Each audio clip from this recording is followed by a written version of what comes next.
Hello সবাইকে। কিছু কিছু দিন থাকে যেদিন মনটা খুব অদ্ভুত লাগে, কিছুই ভালো লাগে না, শুধু কোথাও হারিয়ে যেতে ইচ্ছে করে। আজকের দিনটাও সেম আমার কাছে এমনই ছিল। তাই আজকে হঠাৎ করে বের হয়ে চলে গেলাম কক্সবাজার বিচে।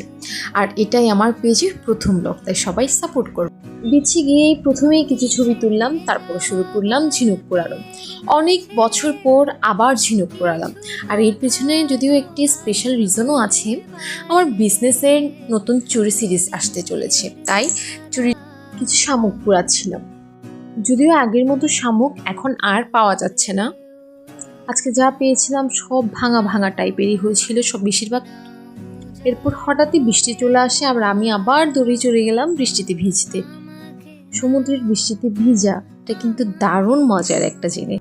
মনটাই ভালো হয়ে গেল আজকে সমুদ্র আর বৃষ্টি দেখে। আর কক্সবাজার গেলে আমার ম্যান্ডেটরি থিম হচ্ছে ঝালমুড়ি, স্পেশালি কলাতলি পয়েন্টের ঝালমুড়ি আমার সব থেকে বেশি ফেভারিট। অনেস্টলি ঝালমুড়ি খেতে যাওয়ায় আমার একটা লক্ষ্য ছিল আজকে। আমার ঝালমুড়িটা অনেক অনেক বেশি টেস্টি ছিল। আমি আজকে মনে হয় 3 থেকে 4 প্লেট, হ্যাঁ 4 প্লেট খেয়েছিলাম। পাড়ে এসে দোলনায় বসেছিলাম, একটু দোলনা ছিল, ওই দোলনাতে দোল খাচ্ছিলাম আর একটু ক্লিপস নিচ্ছিলাম আর কি। এরপর আবার লাবণীকুণ্ডে চলে গিয়েছিলাম চা খেতে। তারপর বাড়ি ফেরার পথে আমার বেবির জন্য কিছু জিনিস কিনতে গিয়েছিলাম। কেনাকাটা শেষ করে দেখি অনেক বৃষ্টি শুরু হয়ে যায়, তাই বাসায় ফেরার পথে আর ক্লিপস নিতে পারিনি।